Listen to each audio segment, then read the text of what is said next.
This is IBM Museum, and I'm not going to call this a repair video because I'm just going through and I'm going to open up this PCjr Power-Brick just to kind of examine, see if there's some stuff. There's supposed to be some fusing inside, thermal fusing and a regular electrical fuse.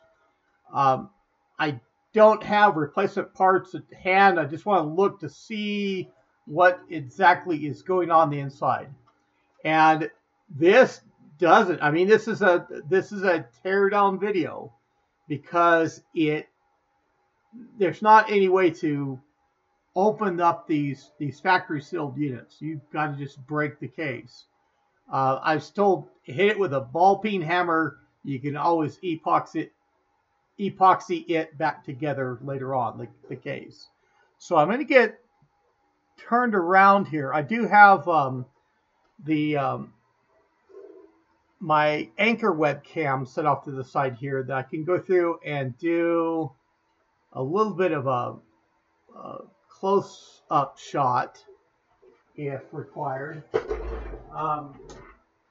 And of course I've got the eye protection on, just protect me from any fragments that go through. And of course, do anything like this, you do it at your own risk if you have a comparable system.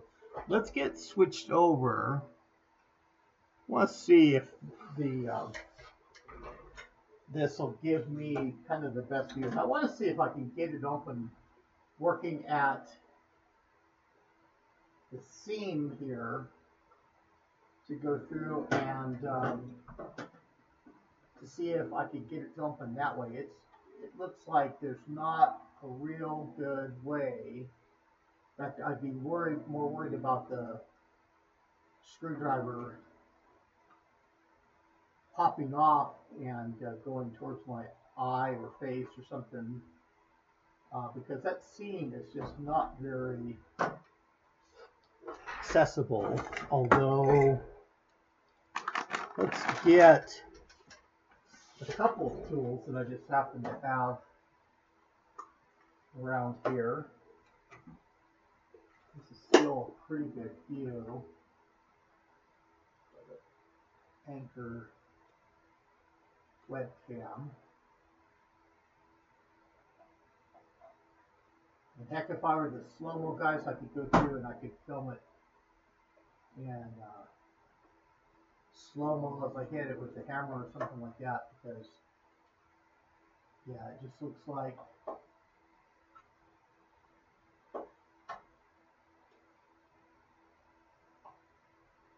we don't want to be filming for anything like a bad day at work sort of video. I'm just wondering what the insides. Of course, I want to document with this. I want to show what the insides of this look like, because I'd like to do this as non-destructive. I'd like to figure out where there's pins or how it goes through and fastens otherwise. And of course, I don't want to damage the actual electronics. There is a transformer and things like that in here. I have a smaller ball peen hammer right now.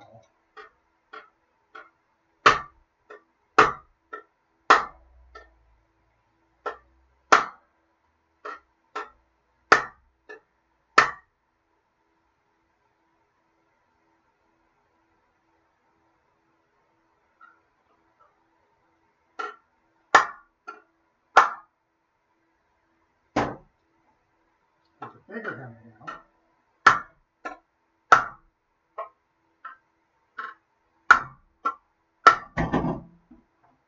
Wow. That's taking, it's just giving me a lot of spring.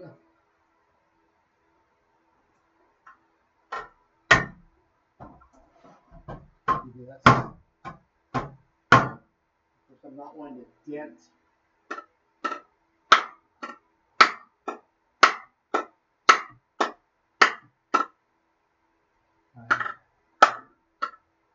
No bench or anything like that.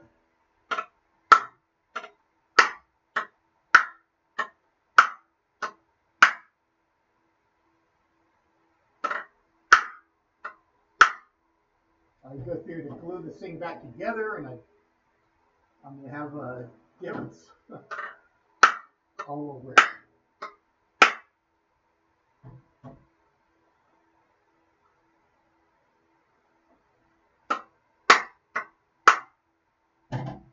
There's I don't necessarily have any chisels.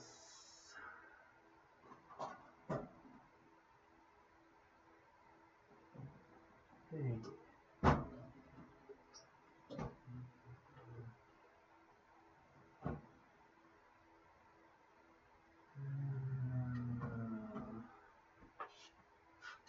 I'm sitting here and I'm off camera. I mean, I have a Dremel too.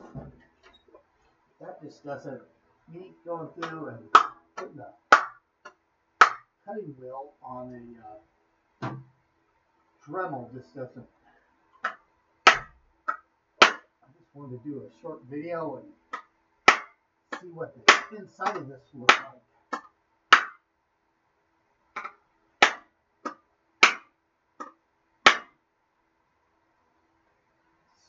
Beginning to crack.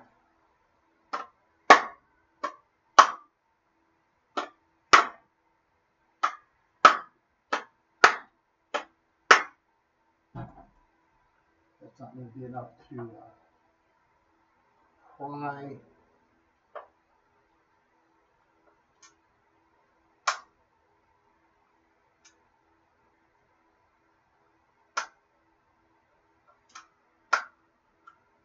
And honestly, I went beneath these feet and everything else just to see if there was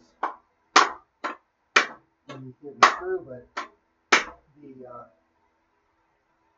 experts tell me that that this has to be cracked open.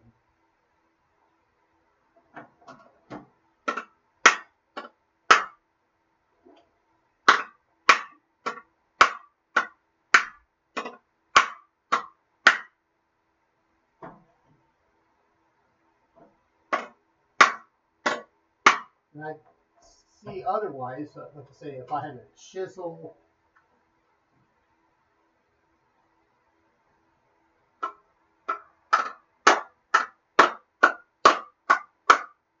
just seeing if it would go through and tear.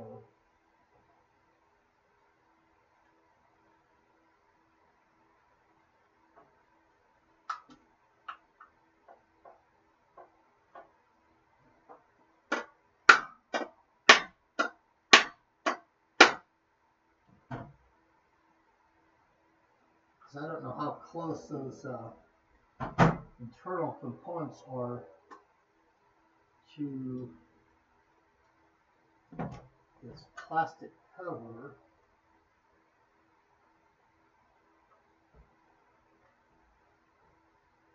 It's a little bit by investigating my first one that I hope to have to show others what was inside and see if I could find some magic way to get inside better.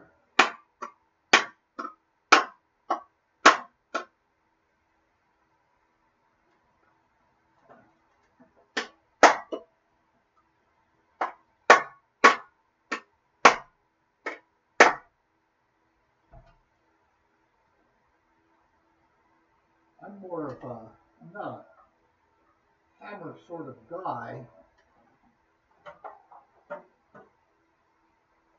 Maybe there's people that go through and they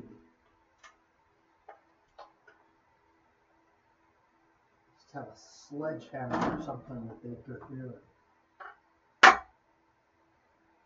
And cords in the way. And the thought is this is supposed to be effectively as least destructive as possible.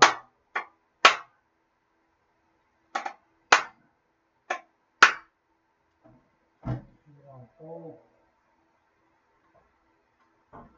four sides to get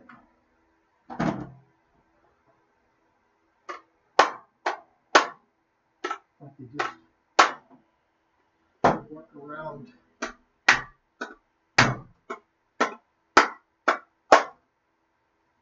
the outside of that seam.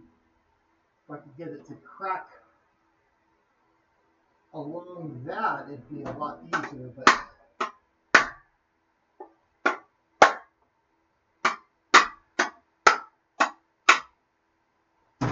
this is a bulking hammer, but it's not as I do have channel locks that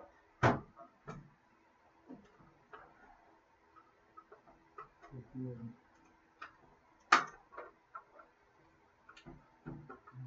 seeing part of the transformer in there.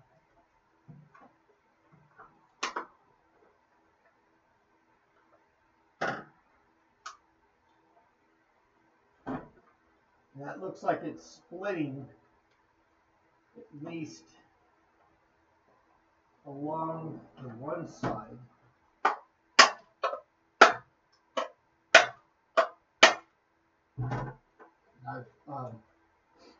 If there wasn't something loose before, there is now.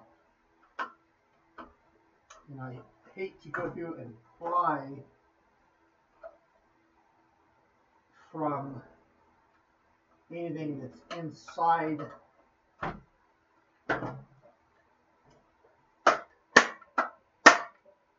Okay, there we go. That's just say ball peen because the point is to end side of the hammer.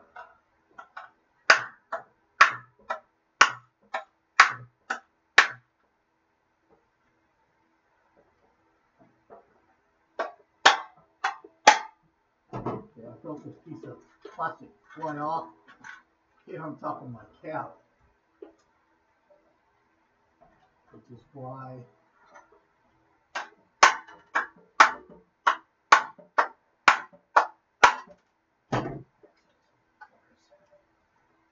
where you start just breaking at one point and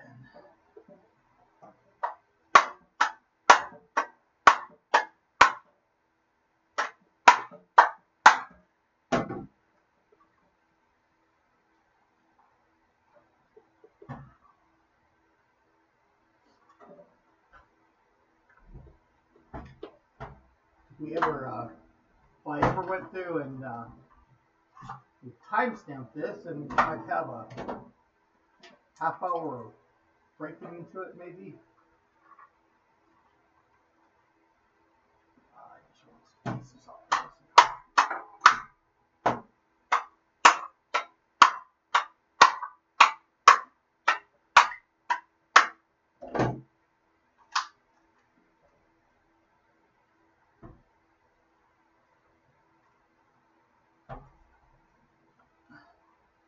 Even kind of the twisting motion that I'm trying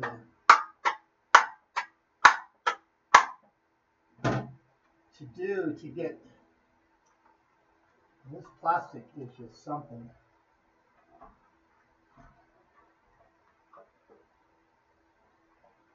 I'm really getting on.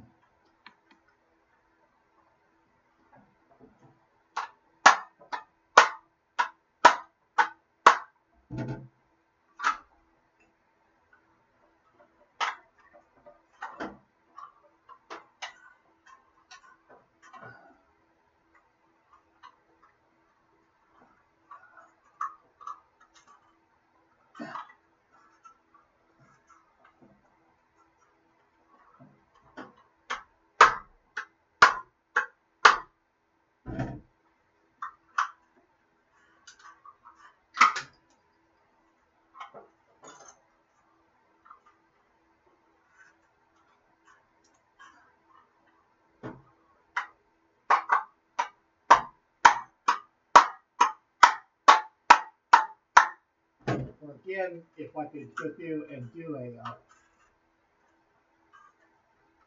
fast forward, so it's primarily that transformer.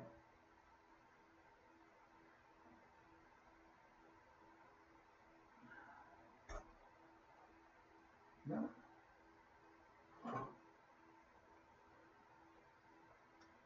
And most of my fingernails are clipped.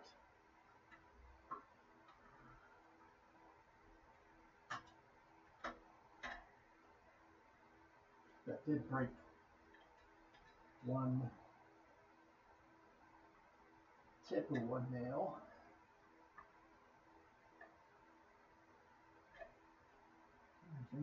Fingernails are relatively clean too.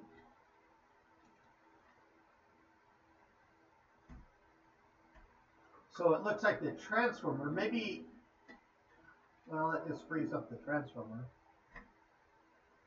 If you know where to drill in, unfasten screws, but that still wouldn't necessarily get the transformer out.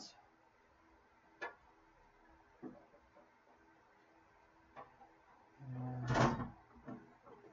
of course you have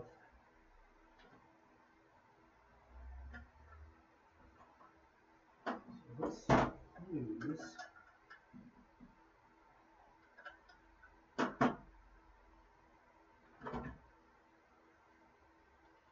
And so the bottom of that, still in pretty bush for wear. I'm looking at the transformer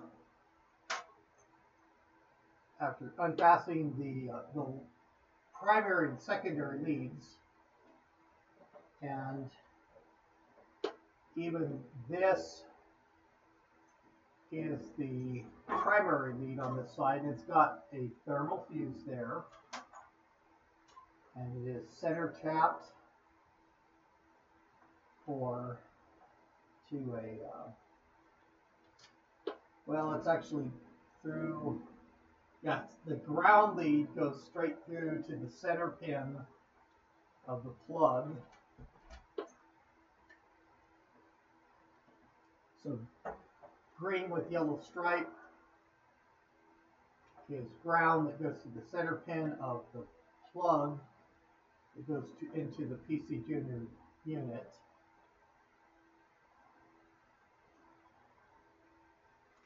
And then your two, your hot and your neutral go through, probably the hot on for this brown to go through to this thermal fusing. And I think that is still functional. I was hearing noises of, the humming noise of the primary. Of course, I'm not plugged into power.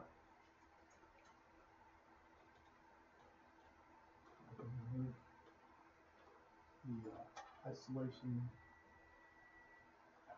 tips a little bit more. So I could go, so the thermal fuse is good. And then for the electrical fuse, that's not any good. And I could go through and I could do amperage. And in fact, what I'll probably do is I would replace the fuse and I can put it back in the assembly here. Everything else looks good. Looks like the windings are in good condition. There's nothing burnt. And I mean, especially for that thermal fuse. And that thermal fuse is placed along the primary, so if it gets too warm on the primary side, it disconnects. But I can go through. It almost look like little caps. Although I wouldn't know how you would replace this fuse.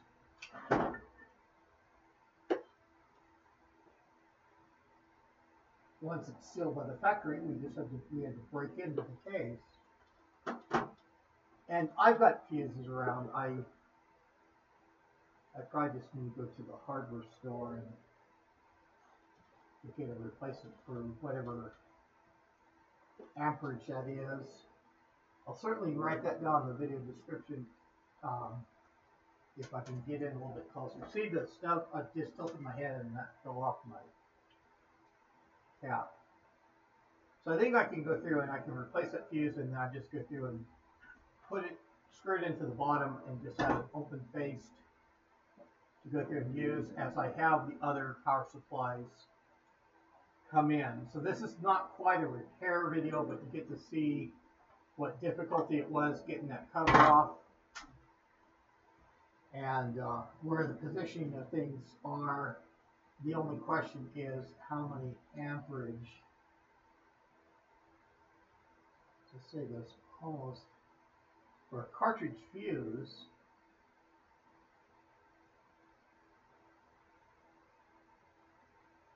It almost look like they slip on the ends. And I'd be running it with a fuse. I'm not going to run it. I'm not going to bypass the fuse to do that. So let me get myself back on camera more than my hands. And I'll even have to see how that how that sequenced turned out, and see if I was on camera for most of it. I know I was going through and prying things it wasn't. And